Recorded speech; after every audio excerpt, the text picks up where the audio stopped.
on March 12th, 2013, things were a lot different in the Clash of Clans village. For one, there was a recent discovery of Dark Elixir, so the village had found a new way to create and clone these new flying troops called minions. And a lot of the villagers had high expectations on what this new, better version of Elixir could do. They just couldn't wait to see what they could create next. So this is going to be the tale of how the Hog Rider met his hog. Here is the Hog Rider's story.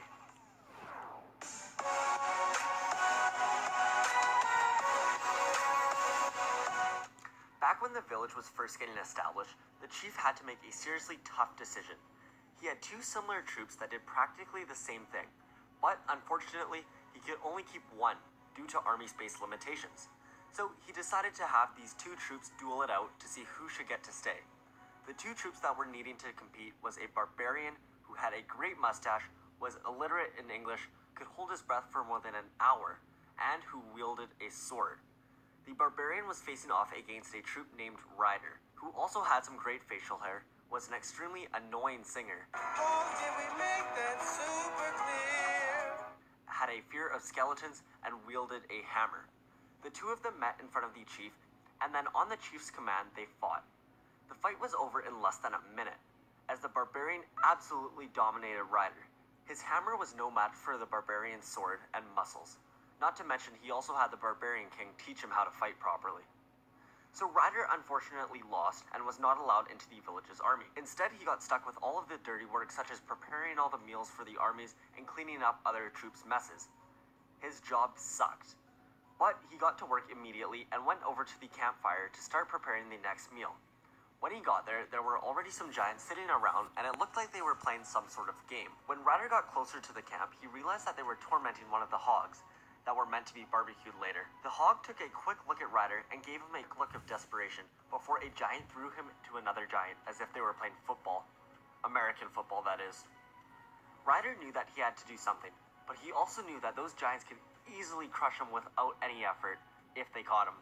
He thought about it quickly, but then continued to make his way over to the army camp that the giants were playing at. And once he got there, he told the giants that he needed the hog so that he could cook it for dinner. So the giants reluctantly handed over the hog. The hog was just as big as Ryder.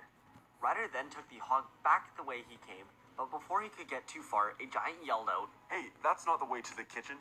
He's a thief." Then all of the giants got up and quickly ran after Ryder and the hog. Ryder was running out of space to run as they were running straight towards a section of walls. The giants were starting to gain on them, and Ryder and the hog were both running into a corner of walls. Luckily, at the last second, the hog threw Ryder onto his back and then leaped over the wall. They then continued to run all the way deep into the forest. Ryder took a quick look back and realized that the giants had gotten trapped behind the walls, and he thought that they will be stuck there for a while, so they should be safe for the time being. After Ryder and the hog got settled down, they were both extremely appreciative for saving each other's lives. Ryder originally saved the hog's life from being barbecued, and then the hog helped them run away from the giants. They realized how great of a team they could make, but before they could do anything else, the village chief, along with the entire village army, came running out, ambushing the hog and Ryder. Ryder jumped onto the hog, and they were about to take off running, but right before, the chief yelled out, "Wait, we just want to talk." So Hog and Ryder stayed and heard him out. The chief told them a short story about all the difficulties their army has been having with getting over the walls. All about how the wall breakers are too stupid and just blow themselves up against the nearest wall, no matter where that wall is, and how giants take forever to destroy the walls. Not to mention that the alchemists weren't able to upgrade their spell factory to start brewing the jump spell. So you two make a great team, and have something that our army desperately needs. So if you're interested, we'd like to have both of you join our army. The hog and Ryder looked at each other, and then Ryder said, "We have a few demands that we want." And the chief replied with, "What kinds of demands?"